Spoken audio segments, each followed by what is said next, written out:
Hello, everybody. I am back with System Synthesis, Chapter 10, titled It's My Final Lap Before My Hero Origin. Tsuku ignored everyone around him, solely focusing on the softer hissing sound he produced each time he breathed in and out. It was a weekend, and a break day from his training with All Might, which gave him the perfect opportunity to complete his task of leveling up fire breathing. He had been trying over and over again ever since he had first gotten the quirk. The progress was slow, but it was definite. While Isuku learned how to keep conscious of his breathing, he struggled the moment he had to do anything. It took time, but eventually he got over that hurdle as well. Small activities were plausible for him, but then he had to learn how to exercise while doing his breathing techniques. It was hard at first. Itsuku felt like he was going to burst his lungs, or his heart when he tried it. It took a long time, around 3 weeks, until he grew comfortable with using his breathing techniques while training with All Might, or by himself to complete daily tasks. But despite the initial pain and struggle, he did realize how his breathing techniques were helping him. He wasn't exhausted easily, could run longer at one stretch, and complete more repetitions in one training session. During classes, he could focus on his work, write notes without struggling to keep up, and multitask, as in work on his grip strength while he copied the notes from the board. Well, it did feel a bit weird when people looked at him during class. Oh, and he also found out that despite having his work status updated, it didn't make a difference. But the knowledge of it was kept limited to solely the homeroom teacher and the principal. Katsuki was furious. Ichigo had to drag him away. For the first week of training, he could only continue his training for 2 hours at most if he didn't exercise. Then it increased to 3, and then 4. By the end of the month, he could easily continue the breathing technique for 6 to 7 hours straight, though the time span would take a hit when he was exercising. It took 2 months before Suku could maintain his technique for 10 hours at a stretch, including his training period. It was hard and painful. His lungs burned and his chest ached with the pressure. He cried because of it, on the verge of giving up at times, but he still pushed through in the end. How could he give up when so many people were cheering for him? All the villagers cheered him on. Shota, after figuring out his plan, helped him too, even meditated with him whenever he could. His mother would leave him be when he really needed to focus, quietly putting the lunch in his room, along with a small encouraging note while he trained. Tensei had visited Sota's apartment a few times because of a mission in Musutafu, like he often did.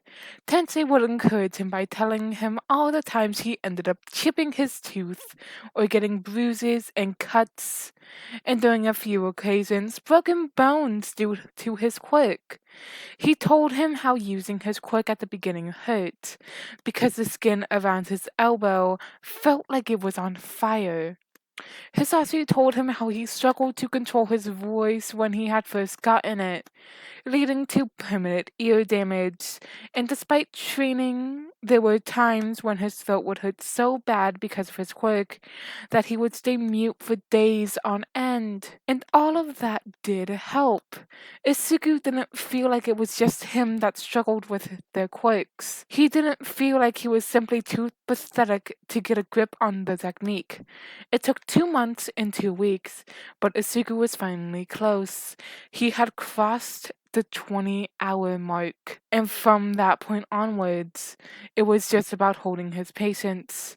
Because right after crossing the 20-hour mark, Isuku realized that using the breathing techniques didn't hurt anymore. His body had finally adjusted to the increased amount of oxygen and the breathing style. Though the sole reason it took those 2 extra weeks was because Isuku struggled to continue his breathing technique while sleeping. He knew he needed to learn it, because after falling asleep the first time while using the breathing technique, he realized he got a really good sleep, and all the exhaustion would be gone from the day before, which is why Isuku really wanted to hit the 24-hour mark. Just an hour longer, Izuku, and reminded him. Izuku let himself grin as he breathed in and out. In and out. He closed his eyes and focused on just the sound of his inhales and exhales. Time passed quicker like that. He never realized when he fell into hyperfocus until he heard a ping and the familiar feeling of a notification popping up. Congratulations! Your skill fire breathing has leveled up. You can now use fire breathing continuously to increase your stamina, speed, strength, and intelligence. It will also decrease the time period required for regeneration to heal injuries, and it increases the buff obtained from other skills by 0.5%. Additionally, all your stats have increased by 10 points. Huh? It was an upgrade per se. Not like the others. After using the breathing techniques for 24 hours, he was sure he could continue using it all the time, which would have affected his skills anyways. The end result wasn't great, and nothing too much. It was rather anticlimactic, but Asuku felt oddly content, perhaps the happiest he had felt so far after leveling up his skills. Moreover, his stats went up 10 points, which was the equivalent to leveling up. And congratulations! You have unlocked One for All at 5%. Congratulations! Your skill sprint has leveled up. Congratulations! Your skill analytic mind has leveled up. Congratulations! Your skill selective focus has leveled up. Congratulations! Your skill concentration has leveled up. Congratulations! Your skill strategize has leveled up. Congratulations! Your skill heat resistance has leveled up. Congratulations! Your skill cold resistance has leveled up. Congratulations! You have leveled up. You have earned 10 points. Due to Born to Be Hero, Legendary, He Who Cheated Death, Mythical, ninth user of One for All, S, being in effect, you have earned 22 additional points. Never mind. Fire breathing single-handedly gave him the most benefits he had ever gotten. He liked the skill even more now. Excited, he checked his profile. Name, Midoriya Izuku. Username, not applicable. Age, 14 years. Language, English, Japanese. Level, 19. Rank, D. Status, titles. Born to Be Hero, Legendary. He Who Cheated Death, Mythical. Ninth user of One for All, S. HP 800 out of 800. EP 1050 out of 1050. Statistics: Strength 92.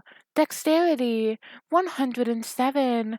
Agility 114. Speed 112. Charisma 72. Intelligence 125. Every time I think this is it, this is as amazing as this quirk can get, then boom, it just opens up a new level.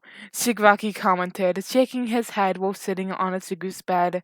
Nana and En were looking around the house. Nana studied the pictures he had, while En looked at the several figurines Asuku had collected over the years. Nana turned around. Did you get a new skill? Nope. But I did level up my fire breathing, and that just gave me huge perks. Nana smiled. Congratulations, sweetie. Itsuku scrunched his nose and smiled. Thank you. Fire breathing continued to be the one skill that confused him the most. There was absolutely nothing to work on, unlike the rest, where Isuku could pretty much guess from his previous progresses and level ups what he needed to do in order to advance it further.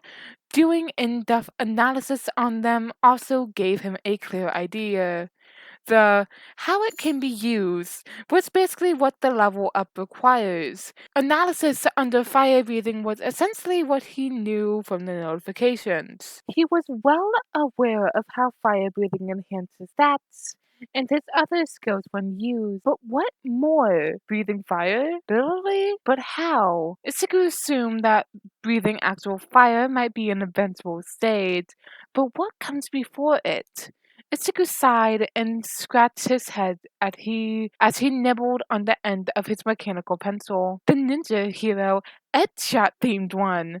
Sighing, he put down the notebook for his own work and picked up the ones that had analysis on the pro heroes. There was a new addition, not HAF, but simple QA for quick analysis for the villains. No matter what kind of hero he becomes, he'll need to fight villains directly or indirectly, and having information on villains would be an unfair advantage for him. System scan, Ichigo said out loud, holding the notebook in front of his eyes. His eyes glowed in a mix between emerald and the blue of the system as the data on the pages got scanned. A screen floated in the air above him, the words that were scanned appearing on it. Ichigo doesn't necessarily need to maintain notebooks for his analysis anymore. He could record his analysis by verbal input or use the holographic keyboard the system provided. But there was something special about writing it down that he didn't want to give up on. There was a knock on the door to his room, and he looked up to find Shota standing outside. Right, Ichigo recalled. His dad was supposed to be leaving for a week for a mission. Ichigo knew that it would take a week only if everything went according to their plan, which hardly ever did. No matter how thought out a plan is, there will always be things that can't be accounted for, surprises or previously unnoticed factors. That means it would take longer than a week for the mission to be completed. It wasn't the first time, but that didn't mean Asuka was any less terrified of the notion. Unlike Limelight Heroics and Twilight Heroics, where you can get information related to the missions on the TV or internet, Underground Heroics was completely classified and hidden from the public. No one would know if anyone died until the mission was over and they were yet to come home. Hey there, kiddo. Shota sounded so tired. He had been working on the details related for the mission for days. Ichigo had no idea what the mission was about, but it had his dad worried, spending longer hours on patrol, and sometimes even during the time he was supposed to be resting. Ichigo always knew Underground Heroics was a whole different breed, but he hadn't realized how much. 1 week? Ichigo asked. 1 week, Shoto replied, and then held up his right hand to show the ring on his index finger. Right. The ring. It was a multi-purpose ring for health monitoring and precision tracking. Shota had gotten it after the attack in the mall, and after Izuku had told him about the truth of the daily task. I don't care if you're on the other side of the goddamn side of the planet. I just need to know you're alive, Shota said, holding the two rings in his hand. It's specially made and encrypted. With our biometrics, no one else would be able to see the information it gives. If something goes wrong, the colored lines will lose their color. Green for Isuku and red for Shota, specially customized because there was a difference in their body's biology to their difference in quirk, and they also reacted differently to different situations. It would be problematic if Shota got notifications for Ichigo every time he was out running or watching a horror movie. Hey, Dad, Ichigo called. Shota replied with a hum and walked inside. Ichigo took the time it took Shota to cross the distance between the door and the bed to check his profile. Name, Aizawa Shota. Username, Eraserhead. Age, 29 years. Language, English, Japanese. Level, 230. Rank, S. Quirk, Eraser, A minus. Description, Quirk gives the ability to nullify another person's quirk by looking at the user. The effects of his quirk can still last even if the user's line of vision is out of range. Redacted. Status. Titles. The Pro Underground Hero. The Red-Eyed Devil. Cool Dad. Underground King. HP. 45,000 out of 45,000. EP 55,400 out of 55,400.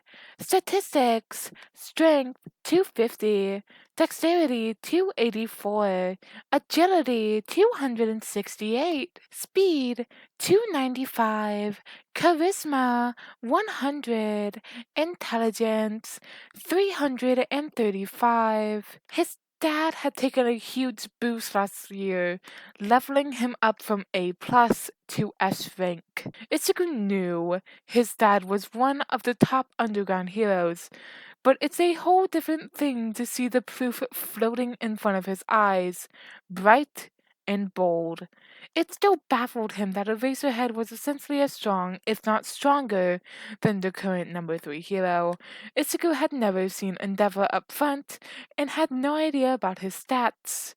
And as for All Might, he was a rank higher, SS. Not quite legendary, but definitely stronger than the S rank heroes. Although he wasn't sure what the question mark meant. And along with the boost, Eraserhead's stats had gotten something had shifted in the underground world. Isuku only knew because of the time he spent on forums meant for hero fans, heroes, and villains. For the last one, he only used the forum to tip off the police of villain activity he believed required immediate attention, never giving too much information, and just enough to make it seem like information was collected from whispers. Isuku wasn't stupid enough to tip off frequently. He couldn't afford getting his presence in the villain form noticed. "What you looking at?" Shota asked. Isuku blinked and looked at him, breaking out of his thoughts. "Your stats?" Isuku replied. Shota hummed once again and looked at his notebook. He picked up one of them without opening it and asked for silent permission. Isuku shrugged. He was entirely okay with Shota reading his analysis, given that he did help him with a few of them, and even corrected a few others. "So, why did you call me?" Shota asked, flipping through the pages. "I had a question related to one of my skills." Isuku opened the notebook for his quirk analysis and opened the page to fire breathing before passing it to his dad. "Apart from One for All, it's the only skill that's still stuck at level 2. And I have no idea how to move forward with it. Fire breathing, It's the one you were struggling with until last week, right?" Shota asked. Suku pouted but nodded nonetheless. "Yeah? So in order to level up from 1 to 2, you just needed to learn how to use it for 24 hours straight, right?" Shota asked. "Not fire breathing exactly, but a simpler version," Isuku corrected. "But yeah, alright." Shota nodded. "In that case, why don't you try to use it all the time, huh?" "It's what Hisashi does. He needs to focus on keeping his voice at a normal volume. From what he told me as a kid, he struggled with it for a long time. He had to use a voice modulator until he got used to controlling his voice," Shota explained. "Wait, so he's controlling his quirk all the time to keep his voice normal, and not the other way around?" Itsuku asked. That would make sense as to why Hisashi lost control over his quirk whenever he got too excited. His focus would slip momentarily. "Yeah, pretty much. He's used to constantly keeping his voice under control, to the point it has become his second nature. Now he does it without even thinking, even when he's asleep." A pause, and then with a frown he added, "Except for when he gets too excited." Tsuku snickered and nodded. "That helps. Thanks." "Anytime, kiddo," Shota replied, and checked the time. "Alright, I got to go. Bye-bye, Dad." "Bye, kid." Using breathing techniques all the time with an experience. Certainly so. But it was easier to adapt to it than Asuku had expected, and the longer he used it, the more adapt his body got to the heat it was producing. After the first day of continuously using the techniques, he noticed he wasn't sweating as much, In fact, after the first few days, his body had almost gotten back to normal. The only difference was that his body temperature was slightly higher than usual. Nothing abnormal, though. It was like getting an awakening, and Isugu was not exaggerating. He noticed the difference while on his morning run. The morning air felt so much fresher and better, as if pollution wasn't even a concept in the world. Everything started to taste better, his vision had improved, everything was clearer than ever before, to the point Isugu felt like he had been wearing dirty glasses this time. By the fifth day, his stats had taken a collected boost by 3 points. Ichigo had been sitting up on the edge of a rooftop one evening. He didn't have any training with All Might that day. The hero had to go for some business. Apparently, Dad had contacted him about having to deal with certain villains above ground in Tokyo. All Might and his dad's relationship had improved since the beginning. His dad even helped the hero for his future job as a teacher at UA, giving tips here and there, though Ichigo had also witnessed his dad staring at All Might for 45 minutes straight without any word or change in expression before getting up and leaving after saying, "That was fun. Let's do this again." Ichigo had to run away before he burst out laughing, seeing the absolute mortified expression on his mentor's face. Ichigo focused on his notebook, completing his homework when he heard it. A soft whoosh of wind, followed by a flap of wings that would have gone unnoticed if not for Ichigu's multiple passive skills.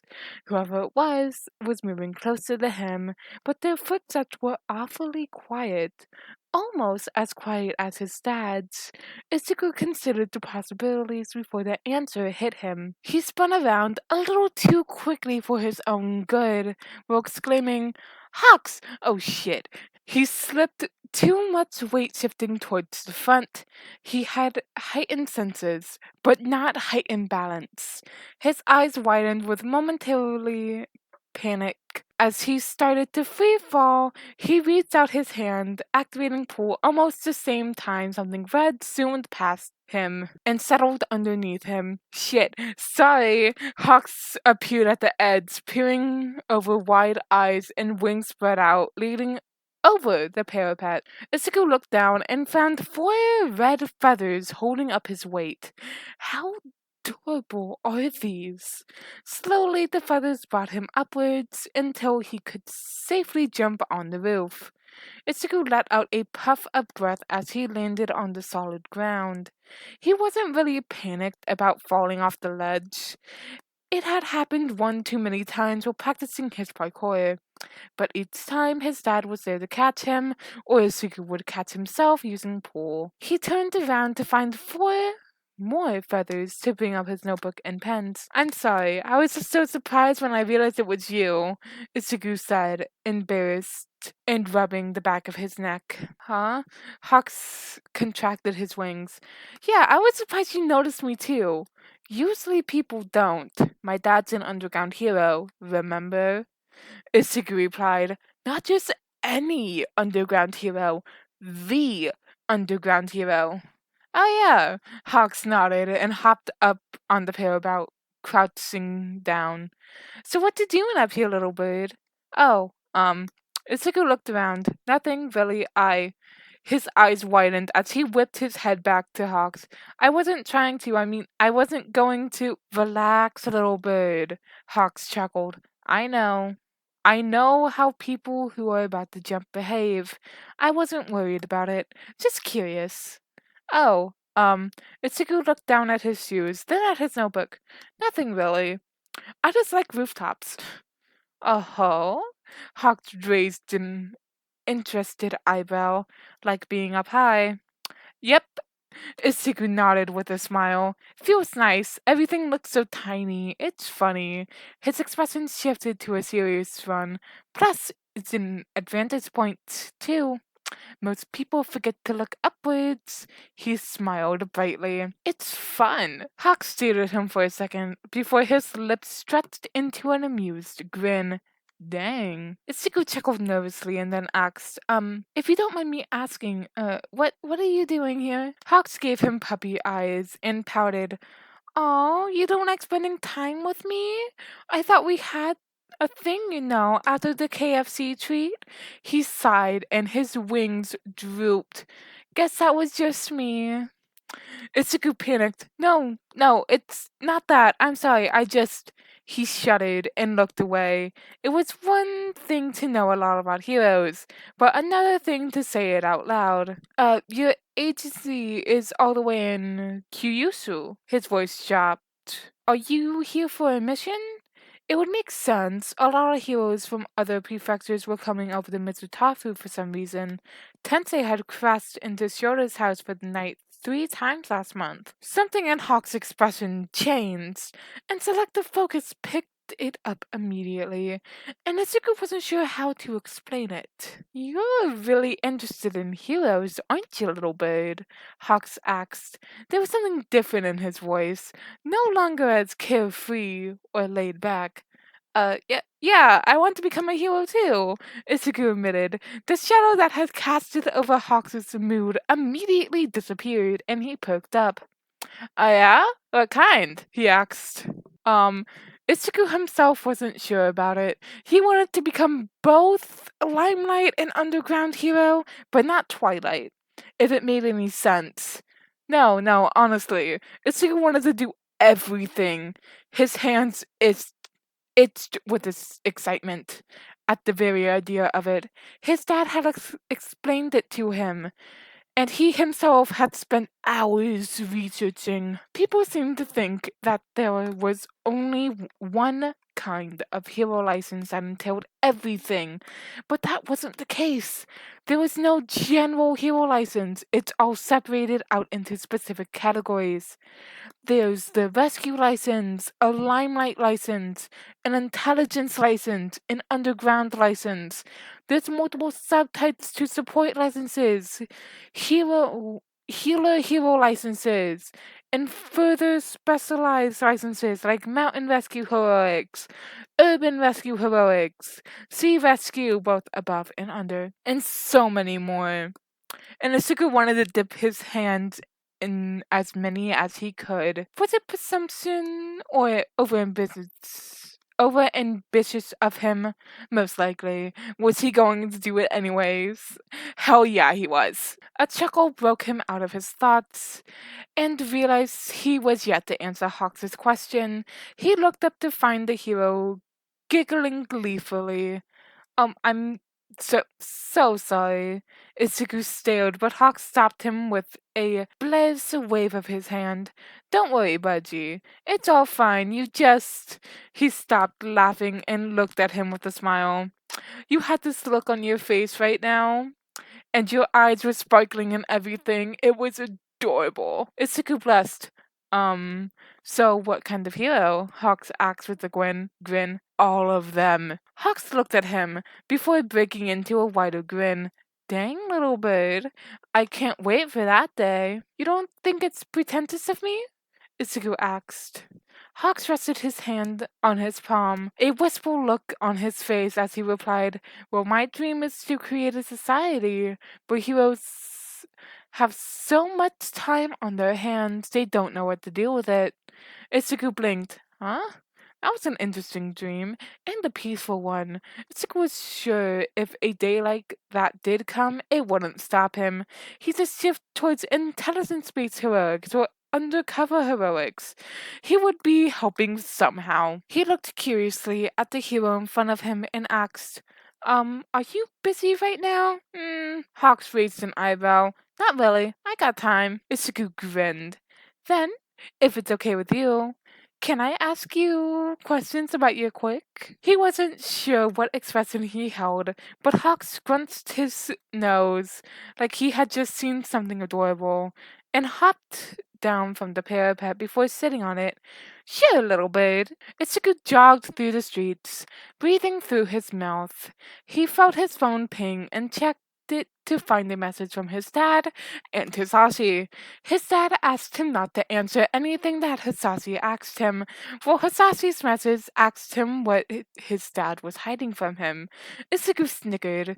Shota had accidentally eaten Hisashi's share of lemon cake kept in the fridge while looking for food in the middle of the night. Ichigo sniffed to Hisashi while assuring his dad that he had his lips sealed before slipping his phone back into his pocket. Ichigo had finally gotten his breathing techniques under control to the point he had started using it continuously without frequently having to check up on it. The change was evident, albeit not much. Right now he was trying to use fire breathing along with the less energy consuming skills like Kai and Sprint. He had turned around the corner when a notification popped up in front of him. Kai is in effect. Huh? He stared at the screen confused. So he had Kai active, but it wasn't supposed to be in effect until situational awareness buffed up with fire breathing alerted him of it. Somewhere nearby there was a fight going on. Ichigo stopped and looked around. It was evening and a weekend, so the streets were less crowded. Ichigo started running again, but this time at a slower pace, and while keeping a lookout around him. If there was a fight, but in a crowd that meant it was happening in the alleys. It wasn't night yet, so whoever it was could get away with it given there were no underground heroes would be patrolling during this time. Plus, there was no other heroes patrolling in sight. Now, Ichigo wasn't going to get involved in the fight, of course, but if the victim needed active help, then get the fuck away from me. Ichigo heard the distant growl and immediately turned to that direction. It wasn't long until he came across the alley, almost passing by it, but something blue and bright in the dark caught his attention. Ichigo skidded to a stop and quickly hid himself in front of the building to hide himself from view. He activated stealth and night vision to take a look. There was a man with a muscular build holding a knife in his hand, cornering someone. Ichigo squinted his eyes and tilted his head to spot the outline of the other person. Something blue and bright floated over his hand. Ichigo considered the options. There was no hero in sight. No one could call for help. He could have called the cops, but it would take time before they arrived, and Ichigo cursed in his mind when he saw the man raise his hand with the knife ready to strike. Move. God, Dad and Mom are going to be so disappointed. The man was at least twice his size, and with just as much muscles. There was no way Ichigo could take him solely based on his physical powers. He had to use his quirk. No evidence, no proof. Ichigo activated fire breathing, breathing in deeply before exhaling. He felt the temperature inside of his body increase. He knocked the knife out of his hand, quickly kicking it away before the man could turn around. He crouched and swung his leg, sweeping it across the ground. He winced when his shin came in contact with the man's. Damn, how hard are his bones? But it worked nonetheless. The man lost his balance and stumbled sideways. Ichigo used the chance to stand up and spin around, landing a kick to the man's face. The man groaned as he hit his head on the ground hard. Ichigo let out a loud exhale, condensed air escaping his mouth as he stood in offensive stance and waited for the man to stand up. But once he didn't, he turned to the other person. A guy, definitely older than him, with a lean figure. He had spiky hair, most likely dark color, and was staring at him with wide eyes. I didn't use a quirk? Ichigo blurted. The man stared at him before his face twisted into a confused expression. What? Ichigo looked between him and the currently unconscious man. Are you alright? I was doing perfectly fine before you came, the man spat back. Oh, Ichigo thought. Where the fuck did you come from? Ichigo pointed towards the mouth of the alley with his thumb. There. The man stared at him for a little longer before shaking his head and frowned. Okay, you took out the bad guy, now scram. Hey, that's rude. Itsuku just helped you, little shit. Shigaraki complained in his head. Itsuku ignored it and frowned, studying the man. Night vision told him that the man was, in fact, not him. There were bruises, wounds, and what seemed like burn marks on his skin. And peeked from underneath his tattered shirt Are those medical staples? You're hurt, Itsuku stated. I have a first aid kit with me. I'm fine. What are you, a hero? Do I look like a hero? Itsuku asked dryly. Situational awareness and oil sense flared in his mind, and Itsuku jumped aside as the guy lurched towards him, hand stretched with blue flames sprouting from his hand. Holy shit, are those blue flames? Itsuku asked. That's so pretty! The man stumbled forward, seeming both surprised and bewildered. He mumbled, How the fuck? How hot is it? Itsuku asked, blissfully unaware of the glare directed towards him. From what I know, blue flames are the hottest flames. Dude, how old are you? The man asked, and the flames in his hand flared. Fucking hell, you're a kid. Hey, I'm not, Itsuku complained, which he belatedly realized only made him sound further like a kid. Kachan's voice already broke, why can't mine? There, kiddo. You'll get there eventually, Shigaraki commented. Seriously, why is it always you? Rude! What do you want? The man asked incredulously. To help you? Itsuki replied like it was the most obvious thing, which it was. I'm fine, the man shot back. You have burn marks on your skin and bruises. That is not fine, Itsuki replied. Look, just let me help you because otherwise I will take it as a challenge. Oh my god. You're hurt and I'll feel bad if I don't help, Itsuku explained. Fucking fine, the man conceded and distinguished the flame. Fine, Itsuku grinned. Great, let's go somewhere with better lighting, okay? Ugh. Itsuku hummed happily before skipping his way towards the mouth. He glanced back to find the man looking at him, bewildered before huffing and following after him. He heard Shigaraki and Banjo laugh in his mind. I don't need your help, Shigaraki said with a lowered voice, then shifted back to normal to say, Itsuku. He changed his voice to a thinner, much higher pitch. Is that a challenge? Itsuku took the man to another alleyway, but with much better lighting, and digging out his first aid kit from his bag. Why do you even carry that with you? The man asked, crouching down and leaning against the wall. I'm clumsy, Itsuki replied. I get bullied a lot. Huh. A clumsy kid just knocked out a full-grown man like it was nothing, the guy replied dryly.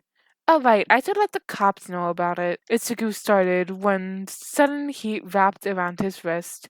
He whipped his head up with wide eyes, only to find the guy looking at him with an equally alarmed look. No. Itsuku stared at the man. Kai was activated, but he didn't get any warnings from it. Neither did selective focus or situational awareness point out anything suspicious, except for the signs of hidden panic.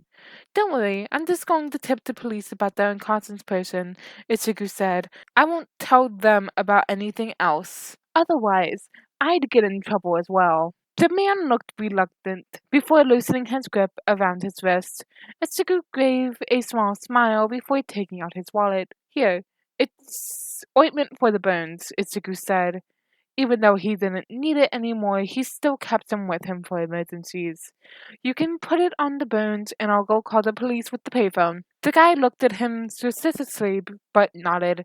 Itsuku got up and quickly ran to the payphone he had passed by. It took a little less than a minute to call the police and tipped him about the guy before he rushed to the nearest shop and quickly bought some snacks with him. The flame guy looked terribly thin. By the time he came back, the guy seemed to be done with putting the ointment on and was peering curiously into the first aid box. Itsuku smiled to himself. He could have left, but he didn't. I'm back! Itsuku announced. The guy grunted and moved away, leaning against the wall. Itsuku crouched down in front of him and took a bit of cotton and a small bottle of rubbing alcohol. There's a cut on your forehead and cheek. Is it okay if I treat them? He huffed and rolled his eyes, like I have a choice. Itsuku frowned and lowered his head. You do. I know I really want to help you, but you really don't want me to. Then you can leave. It's okay. The man stared at him with an indescribable expression before clicking his tongue and looking away. Whatever, just do what you have to do. Are you sure? Ichigo asked, tilting his head to the side. Yeah, I am. The guy grumbled. If you say so. Ichigo chirped before getting to work and carefully cleaning the bloodied cuts. He was in the middle of cleaning the cuts on the guy's cheek when he heard his stomach growl. Itsuku stopped and leaned away. The guy blushed and looked away. Shut the fuck up, Tiny. Itsuku blinked and smiled inwardly before digging into his bag. He produced two onogiris he had bought just a moment ago. He got it just in case, but was glad he could give it to the guy. Here, Itsuku said. I had some extra from lunch break. The man looked at the onogiris and then at his face with narrowed eyes before quietly taking them from his hand and looking away. Itsuku didn't comment and only mentally patted himself on the back before continuing cleaning the cut. The cut on his forehead was rather deep, so Itsuku went with the butterfly bandages. And the one on his cheek wasn't as bad, and a simple band-aid would work. Take a pick, Itsuku said, holding out the arrangement of band-aids in his collection. If he was going to need them frequently, he might as well invest in buying the themed ones. The guy looked at the band-aids and then at him. Fuck no, he deadpanned. Itsuku grinned. Don't like them? I got more. The guy looked at him unamused before rolling his eyes and looking at the different themed band-aids. Got some miracle band-aids? Yeah. Itsuku beamed and put aside the ones he had in his hand and took out the miracle themed band-aids. Here. He peeled off the decal before gently applying it to the guy's cheek.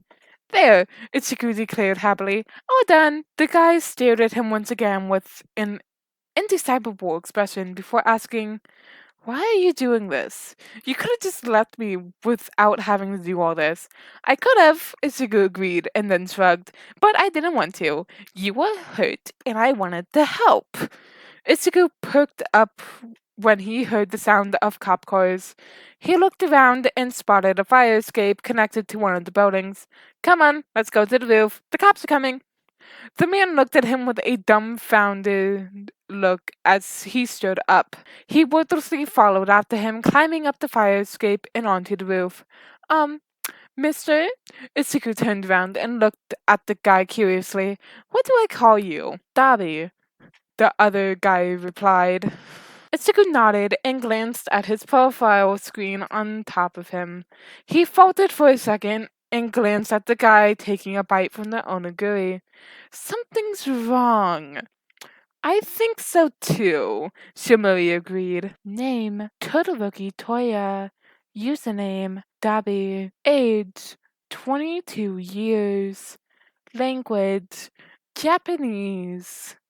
Level 85.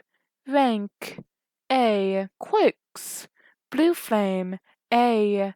Freeze Flame A+.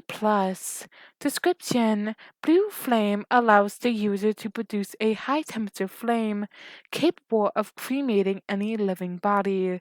The flame's temperature can rise up to 2,000 plus degrees Celsius. Freeze flame allows the user to produce ice that is capable of sucking up the heat of nearby objects and freezing the water molecules in the air to produce frost and ice shards. Status: Title: The Living Dead.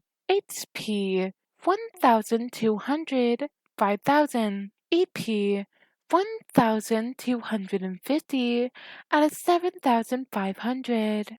Statistics: Strength: 143. Dexterity: 120. Agility: 118. Speed: 115. Charisma: 85. Intelligence: 150. I'm concerned, Nana muttered. Ichigo hummed in his mind. Me too.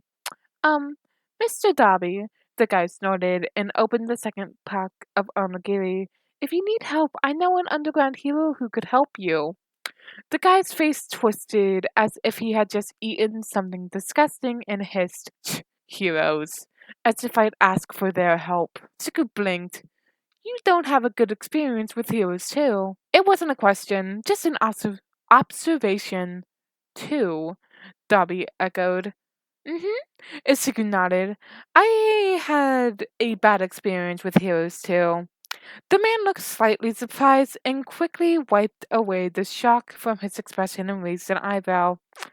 And you still like them? Ichigo shrugged. I don't see why not. Not all heroes are bad. The ones I know are amazing. In fact, they're really good at their jobs. Don't discriminate between quirks, and they're even kind, even though ones like to pretend as if it's not kind. And the underground hero I'm talking about saved my life. You're just a kid, and all kids think heroes are cool, Dobby scoffed, rolling his eyes. Ichigo frowned. Yeah, I'm a kid, but I'm not stupid. And I don't think they are cool because of their quirks, but because I've seen what they can do and how they do it. He glared and grumbled. The memory from the day burned in his mind. And trust me, I do not think all heroes are cool. Sure, I used to. But after I watched the same hero stand by while my friend was dying, I snapped out of it. What? Ichigo blinked and realized what he had just said. My friend got attacked by a villain, and they were just watching it happen, waiting because apparently they didn't have the right quirk. And when I tried to save my friend, they said I put myself in danger for nothing. He paused and rubbed his eyes. But I also have heroes who were kind, and became heroes because they liked helping people and not for fame. He dug into his bag and tore a piece of paper from his notebook before scribbling his number on it. I won't push you if you don't want to ask for help, but just know, not all heroes are bad. You can't blame all of them just for a few shitty ones. He held out the piece of paper to Dobby. Here, keep my number. What? Why? You're quick, Ichigo replied. It's hurting you, isn't it? I don't get it. Why are you using fire if it isn't suited for your body? I know your body isn't meant for high temperatures. I felt it when I was treating your body. It's cold. Why don't you use your ice quick? Dobby stared at him like he had grown two heads. I don't have an ice quirk. Ichigo frowned and glanced up at his profile once more, just to make sure he had read the description right. That's not true, kid. It's my quirk, I'd know, Dobby replied before glancing up. What are you even looking at? My quirk, Ichigo replied. It tells me about the quirks of others, and for you, it says you have two quirks. Two complementary quirks. So I guess it's a type of rare twin quirk. Anyways, one is an ice type quirk. What? I mean, it makes sense. Utsugu went on, your body isn't suited for your flame quirk, and I guess it's because the flame quirk isn't supposed to be your main quirk. Your ice quirk seems really powerful, and I guess the flame quirk is meant to balance it out. Dabby stared at him, wordlessly. I like analyzing quirks. The hero I know says it's a good hobby, Ichigo explained. Look, Mr. Dabby, I get it that you've had a bad experience with one hero, or maybe more than one, and it's okay. You don't have to forgive them, or even think they're good now. You can continue being angry with them, but it's not fair to the rest of the heroes if you hate them. Now is it? You don't have to ask for those heroes who hurt you. Ask for some other heroes. He reached into his bag and took out the last two onigiri packets and put them in Dobby's lap. And if you don't want to ask for their help, he smiled. I'm going to give the entrance exam for UA next year, and if I get in, I'll be able to get my professional hero license by September. Then maybe I can help you. Dobby stared at him a little longer before scoffing and shaking his head as if he couldn't believe what he just heard. What's the hero's name? He asked. Eraserhead. Dobby blinked. I've heard of him. I promise, if you ask for his help, he'll help you, Isiguro assured. Dobby sighed and picked up the piece of paper with his number. Fine. You asked for help? Yeah, otherwise I feel like you're going to bother me until I do, Dobby muttered, squinting at the number. Isiguro grinned. You can call me, message me anytime you want. I'll help you. And about your quirk, I'm not an expert, but I can still try. He stood up. Bye, Mr. Dobby. Take care. He climbed onto the fire escape. See you later. Alrighty. That is the end of this chapter. I'm sorry for any stuttering or messing up in words. I will see you next time. Bye.